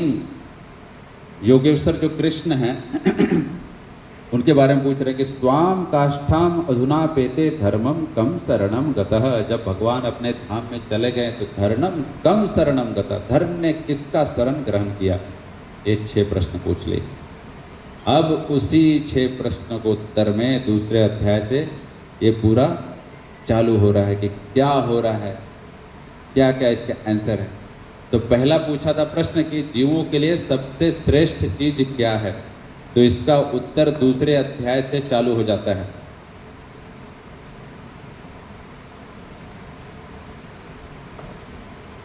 तो इसका पहला उत्तर है जो कि जीवों के लिए सर्वश्रेष्ठ क्या है, तो दूसरे अध्याय में इसका 6ठा श्लोक में उत्तर आ रहा है। सवै पुंसां परो धर्मो यतो भक्तिर अधोक्षजे अहेतुकी अप्रतिहता य आत्मा सुप्रसिद्धति। सर्वश्रेष्ठ चीज क्या है? सबसे बड़ा जो धर्म है भक्तिर अधोक्षजे, वो भक्ति जो अधोक्षज भगवान श्री कृष्ण के प्रति की जाए वो सबसे श्रेष्ठ चीज है। और कैसी भक्ति होनी चाहिए? अहेतुकी, बिना किसी कारण के। ये नहीं कि मुझे धन चाहिए इसके लिए भक्ति कर रहे हैं, मुझे मान चाहिए इसके लिए भक्ति, वो सेकेंडरी हो जाता है, फिर सर्वश्रेष्ठ भक्ति नहीं है। ध्रुव महाराज गए भगवान के पास किस इच्छा से कि उनको अपने पिताजी से भी बड़ा, ब्रह्मा जी से बड़ा पद मिल जाए, मगर वो अहेतुकी नहीं थी, वो हेतु था, उसके पीछे कारण था। मगर चूंकि भगवान के लिए किया गया सेवा था, तो भगवान के लिए जो सेवा की जाती है व्यक्ति को धीरे धीरे शुद्ध करती है और अंत में व्यक्ति उस शुद्ध स्तर पे पहुंच जाता है जहां उसको अन्य इच्छाएं नहीं होती। इसलिए भगवान जब दे रहे थे तो बोले मैं भगवान आपके पास तो आया था ये सब पाप लेके, मगर मैं क्या कांच के टुकड़े मांग रहा हूँ, जो आपसे मांग रहा हूँ इस भौतिक जगत की, वो तो कांच के टुकड़े के समान है, मुझे नहीं चाहिए। भगवान बोलते कुछ तो ले, नहीं मैं बनियागिरी नहीं करूँगा, प्रहलाद महाराज बोलते। तो ये भक्तों का हृदय है, क्योंकि भगवान को जब सेवा करते हैं तो उनका हृदय शुद्ध हो जाता है। आप देखें, आपने देखा होगा जो दीति है, दैत्यों की माँ है, जब उसके बेटे हिरण्यकशिपु हिरण्याक्ष मारे गए तो गुस्से में आ गए कि इंद्र ने मेरे पुत्रों का वध कर दिया, तो अपने पति से जाकर बोलते मुझे ऐसा पुत्र चाहिए जो इंद्र का वध करे। तो अभी देखते हैं कि अभी उनके पति देखते हैं कि इसका तो ऐसा, कपिल मुनि के अभी कैसे इसको ठीक किया जाए। तो एक ही उपाय समझ में आता है कि भगवान की भक्ति दो, ताकि वो भक्ति करेगी तो शुद्ध हो जाएगी। तो एक प्रोसेस बताते हैं पुंस व्रत, ये करो तो तुम्हें अभिष्ट लाभ मिलेगा। वो करती है, मगर चूंकि भगवान विष्णु के प्रति किया गया वो कार्य था, तो धीरे धीरे धीरे धीरे उसका प्रभाव भी होता है, उसका हृदय निर्मल होता है। इंद्र आते हैं उसके गर्भ को मारने के लिए और उसके गर्भ में प्रवेश भी कर जाते हैं, मगर जब मारते हैं तो जो गर्भ था उसके 7 टुकड़े कर देते हैं, तो 7 टुकड़ा मरता नहीं। वो देख के उनको आश्चर्य लगा, उस 7 के और 7 टुकड़े, तो 7 × 7 49 हो जाता है गर्भ के अंदर ही, फिर भी नहीं मरता है। और वो लोग बोलते हैं मत मारो मत मारो, हम आपके दुश्मन नहीं हैं। जब इंद्र को समझ में आता है कि नहीं नहीं, मैं इसे मार ही नहीं सकता, भगवान इसकी रक्षा कर, और फिर उनको लेकर वो चले जाते हैं, क्योंकि वो उनके मित्र हो जाते हैं। और इधर दीति भी भगवान की भक्ति, वो जो सब तपस्या कर रही थी उससे वो भी शुद्ध हो जाती है, वो भी पवित्र हो जाती है। तो भक्ति ऐसी चीज़ है कि जो आपको धीरे धीरे पवित्र कर देता है। तो हम शुरू में शायद भक्ति करें, शायद क्या हम में से कोई भी व्यक्ति लगभग उस स्तर पर नहीं रहता है कि भक्ति करते तो हम शुद्ध हृदय से करते हैं, हम अशुद्ध हृदय से करते हैं। मगर ये भक्ति की प्रक्रिया ऐसी है कि हमारे हृदय को धीरे धीरे स्नेह स्नेह शुद्ध करते जाते हैं, तब फिर हम भगवान का नाम का जब भी उसमें रुचि बढ़ती है हमारी। नहीं तो जब हृदय अशुद्ध रहता है तो नाम जप में ये सब में मन नहीं ज़्यादा लगता है। मगर धीरे धीरे देखिए आपका इंटरेस्ट बढ़ता है, साधु के संग से, वैष्णव के संग से, भागवतम के अध्ययन से, नाम जप से धीरे धीरे हृदय शुद्ध होता है भक्ति के प्रक्रियाओं को साधना करके। तो ये पहला चीज़ बतलाया कि वैसी भक्ति होनी चाहिए जो कि अहेतु की होनी चाहिए। यह आत्मा संप्रसीदति, और कैसा है, वासुदेवे भगवती भक्ति योग प्रयोजितः जनयात्सु वैराग्यम ज्ञानम च अधैतुकम, कि ये ज्ञान और वैराग्य की उत्पत्ति करने वाला है। जब भक्ति करेंगे तो ज्ञान और वैराग्य, बूढ़े हो गए थे ना, फिर और ज्ञान और वैराग्य अपने आप आ जाएंगे। ज्ञान आएगा कि कैसे साधना करनी, कैसे भक्ति में रहना है। वैराग्य, संसार के प्रति वैराग्य भी आएगा। अनावश्यक रूप से हम इस संसार में लिप्त नहीं होंगे, जितना जरूरी है उतना ही हम इससे संलग्न रहेंगे। नहीं तो क्या होता है, जरूरत से ज़्यादा अगर हम लिप्त होते हैं तो हमारे शोक का भी कारण बनता है, सुख का दुख का। सुख वो सुख जो कि जरूरत से ज़्यादा हो जाती है, तो इसके लिए दुख भी फिर जरूरत से ज़्यादा होते हैं, क्योंकि वो आसक्ति के कारण होती है। तो ये हो गया कि जो जीवों का सर्वश्रेष्ठ क्या है, जीवों के लिए सर्वश्रेष्ठ है भक्ति। अभी दूसरा प्रश्न क्या था, सभी शास्त्रों का सार क्या है। तो इसके बारे में बताते हैं कि जो सभी शास्त्रों का सार क्या है, सभी शास्त्रों का सार बताएंगे आगे। यहाँ पे ये जो श्लोक संख्या है, बहुत सारे इसमें पहले कि भागवतम में क्या क्या चीज़ें बतलाई जा रही हैं उन सबको बतलाकर तब फिर ये आगे बताते हैं शास्त्र के बारे में, कि कैसे भगवान की जो कथा है हृदय में कैसे शुद्धिकरण करती है। इसके ही आप देखेंगे, आपका श्लोक है दिखलाता हूँ। प्रभुपाद जी ने इसको अपने श्लोकों में भी रखा है, जैसे नारायणम नमस्कृत्यम नरम चैव नरोत्तमम देवीं सरस्वतीं व्यासं ततो जयम उदीरे। और इस भागवतम का, इस भक्ति का क्या क्या लक्षण है, इन लक्षण को भी आगे बतला रहे हैं। जैसे कामस्य नेन्द्रिय प्रीतिर लाभो जीवेत यावदा जीवस्य तत्व जिज्ञासा नार्थो यस्चेह कर्म भी। तो जैसे धर्म अर्थ काम मोक्ष 4 चीज़ें बतलाई गई हैं। तो धर्म का लक्ष्य अर्थ नहीं है।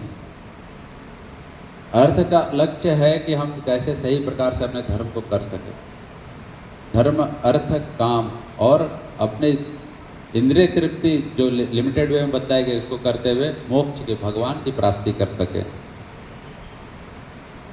तो इन सब चीज़ों के बाद में जो तीसरा प्रश्न है, दूसरा प्रश्न है कि सब शास्त्रों का सार क्या है। तो सार है श्रीमद् भागवतम।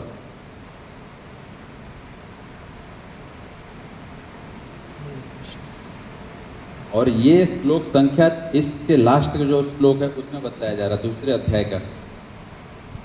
भवत्येह सत्वेन लोकान वै लोक भावना लीलावतारो अनुरुतो देव त्रियांग नर आदिशु। ये तीसरा का अर्थ है, तीसरा का दे रहे हैं। दूसरे का है, दूसरे का तो सीधा है कि भागवतम है, मगर मैं उसका श्लोक ढूंढ रहा हूँ कि भागवतम का वो जो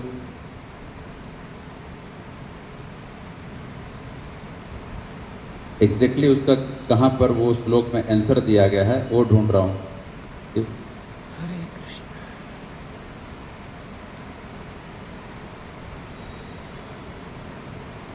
तो इसमें जो आगे के जो श्लोक है, खास करके ये चौथे श्लोक से पूरा आपको आगे तक इसमें भगवान की जो भक्ति है उसके बारे में बतलाया जा रहा है और कैसे ये भक्ति धीरे धीरे रजस तमस इन सब का नाश करती है। तदा रजस तमो भाव काम लोभादश्चये चेत एतेर अनविद्धन स्थितम सत्वे प्रसिद्धति। और धीरे धीरे जब भक्ति का विकास होगा तो हम सत्व गुण में आएंगे। एवं प्रसन्न मनसो भगवत भक्ति योगतः भगवत तत्व विज्ञान मुक्त संगस्य जायते। और हमारा मन क्या है, जब इसको साक्षात्कार करेगा भगवत तत्व को, जब भक्ति में हम होंगे तो भगवत तत्व का हम साक्षात्कार करेंगे। ऐसे करते करते हम धीरे ऊपर उठेंगे और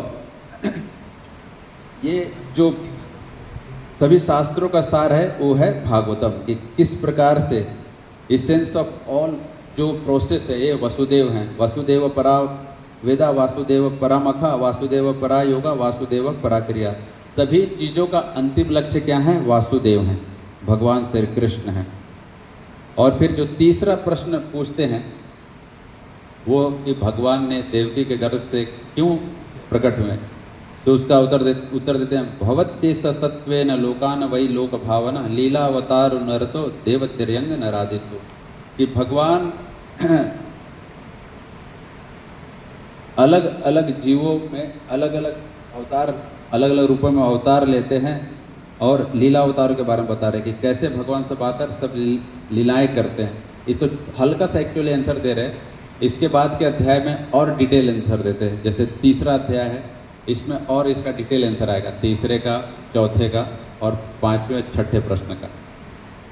थोड़ा थोड़ा आंसर दे देंगे, मगर यही आंसर ऐसा नहीं कि खत्म हो गए, शॉर्टकट में बता दिया फिर आगे चालू करते हैं। जैसे प्रभुपाद जी ने जब भागवतम लिख रहे थे तो उसके बीच में उन्होंने बोला कि पता नहीं मैं कितने समय रहूँगा, तो श्री कृष्ण पुस्तक उन्होंने लिख दिया कि भगवान कि मैं पूरा भागवतम ट्रांसलेट कर पाऊँ कि नहीं कर पाऊँ पता नहीं। तो उन्होंने श्रीमद् भागवतम लिखते लिखते बीच में एक श्री कृष्ण बुक निकाला जो कि श्रीमद् भागवतम के 10वें स्कंद से ही लिया गया। पूरे 90 अध्याय हैं और भगवान कृष्ण की लीलाओं का पूरा वर्णन है। तो कभी कभी जो बाद में चीज़ें होने वाली उसको संक्षेप में बता के फिर बतलाया जाता है कि आगे कैसे, फिर उसका डिटेल टाइम मिलेगा तो बतलाया जाएगा। जैसे चैतन्य चरितामृत जब लिख रहे हैं कृष्णदास कविराज गोस्वामी, तो पहले संक्षेप में सब बता देते हैं और फिर लिखते हैं अगर समय मिलेगा तो मैं आगे इसको एलाबोरेट करूँगा। तो पहले सब कुछ सिनेप्सिस के रूप में आपको आदि खंड में दे दिया है और उसके बाद फिर उसको डिटेल किया है। और उन्होंने कौन सी लीलाओं को लिया है जो भगवान चैतन्य महाप्रभु ने पूरी में खास करके किया, उन लीलाओं को डिटेल से दिया है। यानी कि संन्यास लीला के में जो लीलाएं हैं वो सब दिया है, बचपन वाली लीलाएं ज़्यादा नहीं हैं।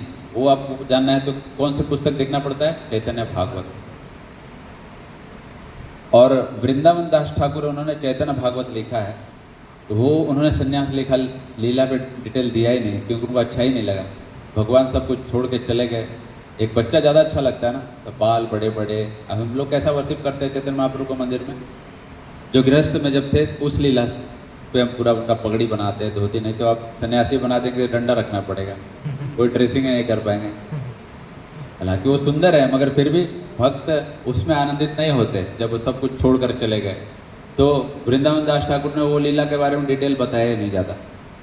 तो वृंदावन दास ठाकुर नहीं बताया तो कृष्णदास कविराज गोस्वामी ने उसी पे फोकस किया है, उसी लीला को जो उनका बहुत ही गूढ़ है। एक्चुअली बोलते हैं कि जो पूरी में उन्होंने लीला किया, और ख़ास करके पूरी में कितने साल थे? 18 साल थे। तो लास्ट के जो 6 साल थे और लोगों से ज़्यादा मिलते नहीं थे, गंभीरा में रहते थे, प्रेम में पागल जैसे लेट जाते थे, सोए रहते थे। कभी कभी उनके शरीर इतना इलोंगेटेड हो जाता, लंबा हो जाता था कि लगता था हड्डी जॉइंट से छूट चुका है। ये अष्ट विकार है जो अभी हम लोग किसी को देख नहीं सकते। अभी हो जाए तो आज जाके इलाज करवाना चाहिए। समझ लीजिए वो भाव सिर्फ भगवान ही दिखा सकते हो, एक्सट्रीम भाव है। तो वही भाव में जगन्नाथ जी भी है। एक्चुअली देखा आंखें इतने बड़ी बड़े हो गए और उनका शरीर के अंदर हाथ चला गया। नहीं तो आप देखेंगे जो पहला मैंने भी बचपन से एक ऐसा डिटीज है, पैर तो दिखता ही नहीं, हाथ का भी कुछ अता पता ढंग का नहीं लग रहा है, आँख एकदम अलग अलग। बाद में इस्कॉन में आने के बाद पता चला कि अच्छा ये भगवान का भाव वाला रूप है। जब भगवान भाव में भर गए, अपने ही लीला को सुनते सुनते और आंखें उनकी हो गई बड़ी, हाँ शरीर के अंदर हाथ घुस गया है, पैर अंदर समा गया है, ये भाव है जहाँ भगवान अपने ही प्रेम में अपने ही बारे में सुनकर इतने भाव पे आ गए। तो चैतन्य महाप्रभु भी उसी प्रकार से अंतिम की जो 6 साल की लीलाएं थी बहुत ही गंभीर थी और बाहर के लोगों के लिए वो अप्रोचेबल नहीं था। जो उनके निकट के पार्षद थे वही सब जानते थे। तो उन सब को डिटेल से कृष्णदास कविराज गोस्वामी ने चैतन्य चरितामृत में लिखा है। तो यहाँ पे श्रीमद् भागवतम में भी इसी प्रकार से इन 6 प्रश्नों का जो संक्षेप में उत्तर है ये पहले के 3 अध्यायों में दे देते थे कि कौन कौन सी लीलाएं भगवान करते। तो भगवान की लीलाओं में जो पहला है जो पूछ रहे कि भगवान के पुरुष अवतार, 2 अवतार के बारे में पूछ रहे। तो पहला है पुरुष अवतार में। तो पुरुष अवतार क्या है? भगवान जो गर्भोदकशायी विष्णु के रूप में आते हैं और कारणोदकशायी विष्णु, ये दोनों के बारे में बतलाते हैं कि कैसे इनसे सृष्टि होती है। पहले सब पूरा सृष्टि उनके अंदर थी, फिर वो अपना विस्तार करते हैं, अलग अलग ब्रह्मांड आते हैं और उससे जाते हैं। ये इतना डिटेल नहीं बताते, बस बेसिक बता देते कैसे उनसे आते हैं। और फिर अंत में जो प्रश्न पूछा था कि भगवान जब इस धराधाम से चले गए तब धर्म ने किसका शरण ग्रहण किया, तो बताते हैं कि जब भगवान चले गए तो अपनी सारी शक्ति उन्होंने श्रीमद् भागवतम में दे दी।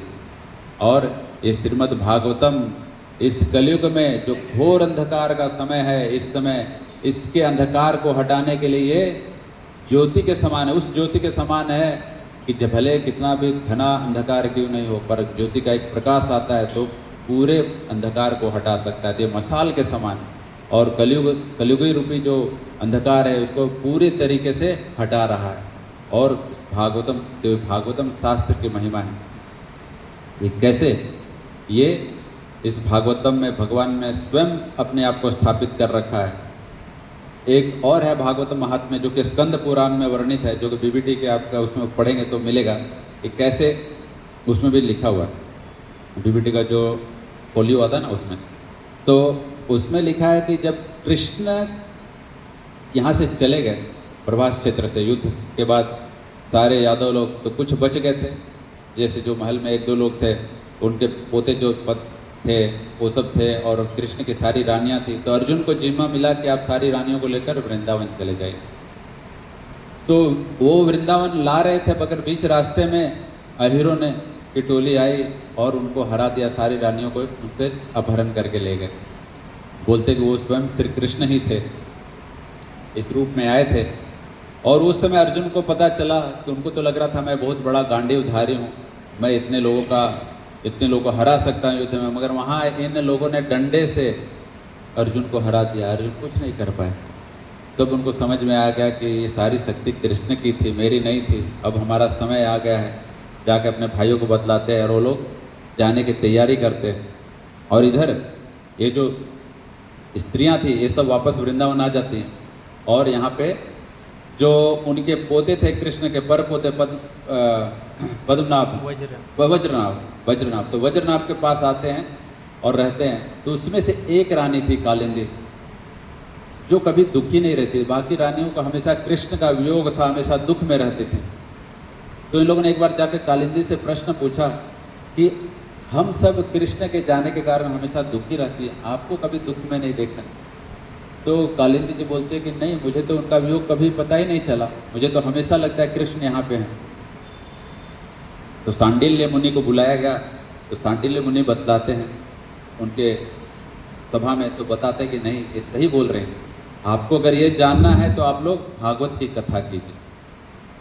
तब आपको कृष्ण का साक्षात अनुभव होगा। तो अब डिसाइड हो गया कि भागवत की कथा होगी तो कहाँ हो, तो वृंदावन जगह चुना गया।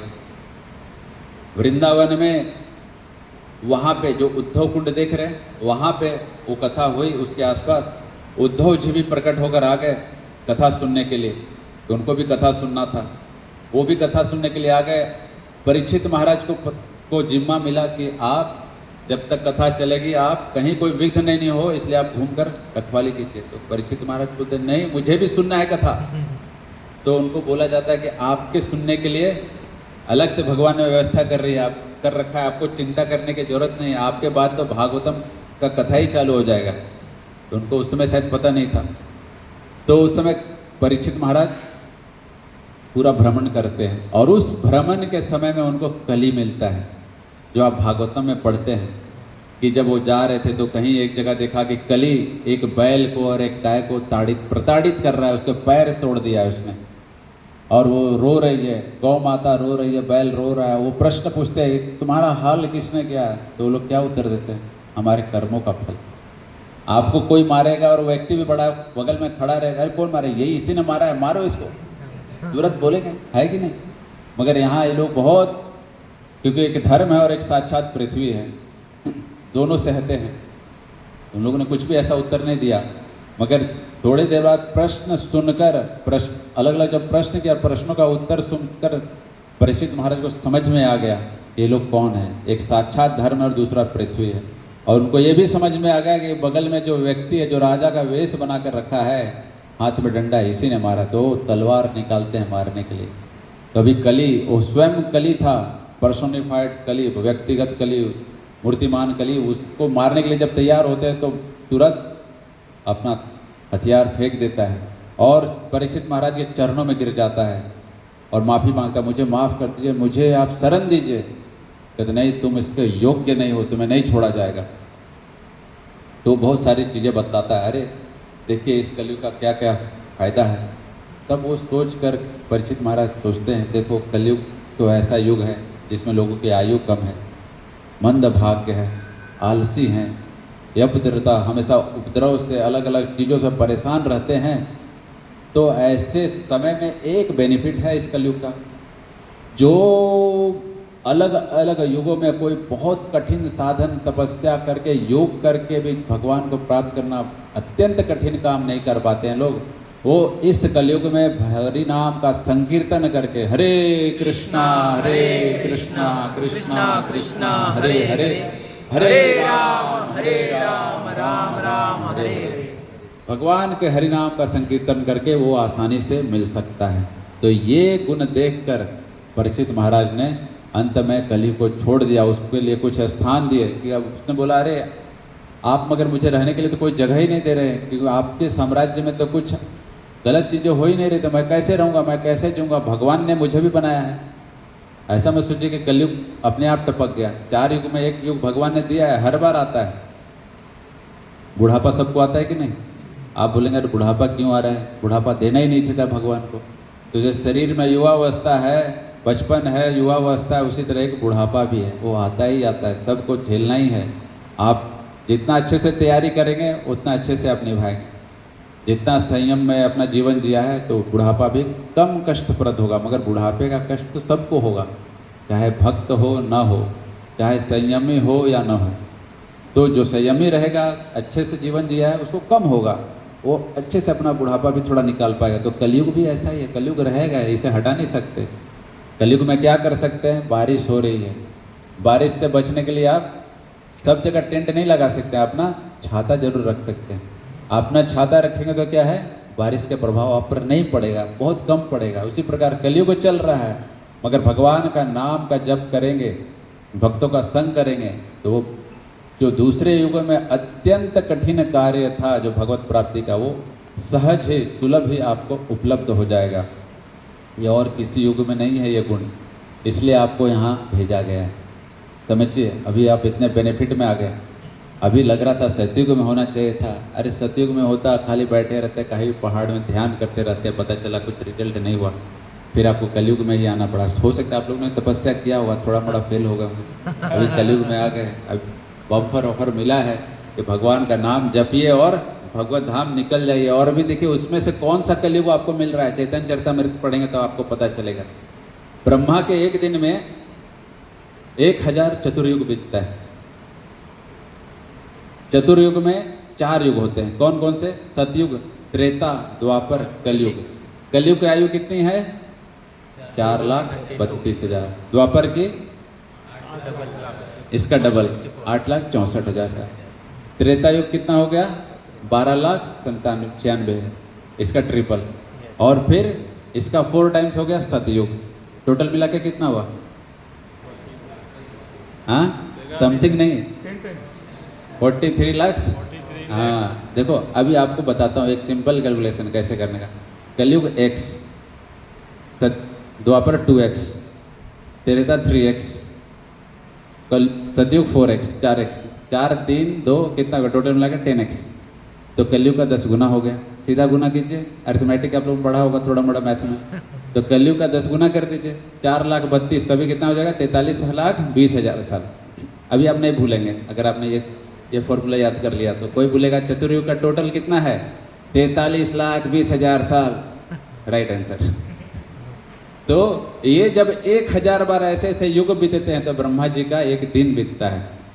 और इतनी ही लंबी रात भी रहती है। उस रात में पूरा सृष्टि प्रलय के जैसा रहती है, अनमैनिफेस्टेड रहती है। ब्रह्मांड वैसे ही रहता है, मगर अंदर की चीजें अनमैनिफेस्टेड रूप में रहती है। तो इस 1000 जो युग है, इसमें कितने? 14 मनवंतर, मनु आते हैं।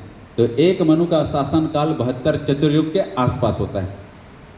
और तो ब्रह्मा जी के इस पूरे एक दिन में जो कृष्ण जो लीला होती है, एक बार होती, एक ही बार होती। और हर कलयुग में गौरांग महाप्रभु आते हैं। मगर हर कलयुग में जो गौरांग महाप्रभु आते हैं, कोई गौर नारायण होते हैं, वो भगवान नाम का प्रचार करते हैं, मगर हाईएस्ट जो प्रेम है वो नहीं देते हैं। भगवान नाम देते हैं मगर हाईएस्ट जो भगवत प्रेम है वो नहीं देते हैं। मगर कृष्ण के बाद जो कलयुग आता है, जो द्वापर युग, जो कृष्ण भी अलग अलग आते हैं, ऐसा नहीं यही कृष्ण। कभी द्वारका कृष्ण आते हैं, कभी मथुरा वाले कृष्ण आते हैं, मगर जो पूर्ण कृष्ण, पुरुषोत्तम कृष्ण, गोलोक वाले कृष्ण, वो अभी ब्रह्मा के एक दिन में एक बार आते हैं। और जो एक बार आते हैं अभी गया है। आप कहाँ पे हैं? उस 1000 साइकिल में देखिए आप कहाँ फिट हो रहे हैं। उस वही अभी जस्ट बीता है, वही जो कृष्णा वृंदावन में सब अपने ऐश्वर्य को छोड़कर ग्वाल बालों के साथ मक्खन चुराते हैं। ये मक्खन चुराने का काम भगवान कभी मथुरा में नहीं करते। वहाँ राजा के जैसे रहते हैं। राजा कभी चुराता है क्या? और वहाँ तो राजा का वेश ही नहीं है। गोलोक में इतने सबको आत्मीय है सब उनके जन। तो वो लीला जो हाईएस्ट प्रेम है वो दिखलाते भगवान। और उस समय जो द्वापर युग बीता है, उसके बाद वाले कलयुग में आप सब आकर बैठे। तो उस कलयुग में जो गौर नारायण, जो गौरांग महाप्रभु आते हैं, वो साक्षात गौरांग महाप्रभु कौन है? कृष्ण, राधा कृष्ण के सम्मिलित रूप में। और वो जब आकर देते हैं भगवान का हरि नाम, तो आपको हाईएस्ट प्रेम, जो कि कृष्ण भी नहीं दे रहे। कृष्ण करते हैं लीलाएं, मगर उसमें प्रवेश नहीं मिलता है साधारण आदमी को। उनके जो पार्षद है वही आते हैं और निकल जाते हैं। मगर वो भंडार यहाँ पे इस कलयुग में आकर चैतन्य महाप्रभु, नित्यानंद प्रभु लुटा रहे हैं। तो भाई वो खजाना था, वही खजाना हमने यहाँ खोल रखा है मार्केट में। अभी आओ, ले लो और निकल जाओ, इसके बाद मौका नहीं मिलेगा। तो इतना आपको अच्छा मौका मिला है इस कलयुग में। तो ये भक्ति देवी ने प्रश्न पूछा था नारद जी को, अरे इन्होंने कलयुग को रहने ही क्यों दिया परीक्षित महाराज को? परीक्षित महाराज ने कलयुग को रहने ही क्यों दिया? इतना घोर युग आ गया है कि मैं जवान हूँ, मेरे बच्चे बूढ़े हो गए और कली इतना परेशान कर रहा है। तब वहाँ नारद जी ने बोला, अरे कुछ गुण देखा था इसके लिए छोड़ दिया था उसे। और वही गुण है जो हम सबको मिल रहा है इस कलयुग में। हालांकि हजारों असंख्य गड़बड़ है यहाँ पे, हम में भी कितने बार गड़बड़ियाँ हो जाती है, ऊपर नीचे होते रहते हैं। मगर हमें क्या प्रयास करना है? उन सब से निकलकर बार बार अपने आप को भगवान के नाम में, इस भागवतम शास्त्र में अपने आप को निहित करना है, प्रवेश कराना है। जितना हम इसमें प्रवेश कराएंगे अपने आप को, हम रजस तमस से धीरे धीरे ऊपर उठेंगे। यही इस दूसरे अध्याय में पढ़िए, आपको श्लोक मिलेगा। फिर प्रभुपाद जी जो प्रार्थना करते हैं जलदूतक में, जब उनको हार्ट अटैक आया था, तो यही प्रार्थना है कि बीच से श्लोक लेकर सीधा 7, 8, 10 श्लोक हैं, वो प्रभुपाद जी ने सीधा उधर लिखा है कि नित्यम भागवत सेवया, कैसे इस भागवत के नित्यम सेवन से, श्रम सेवन मतलब सुनने से, कैसे हृदय में स्थित जो रजोगुण तमोगुण धीरे धीरे दूर होगी, सत्वगुण में हम स्थित रहेंगे। तो श्योर शॉर्ट मेथड दे दिया है भागवत ने, प्रभुपाद जी उसको हम सब के सामने ट्रांसलेट करके दे रहे हैं ताकि हम इसे ग्रहण करें और अपने हृदय में जो स्थित कलमश है उसको धीरे धीरे हटाए और भगवत भक्ति में अपने आप को स्थापित करें। हरे कृष्णा कृष्णा कृष्णा हरे हरे, हरे राम राम राम हरे हरे। समय हो गया लगता है। धन्यवाद। किसी का कोई प्रश्न है तो पूछ सकते हैं आप लोग। हाँ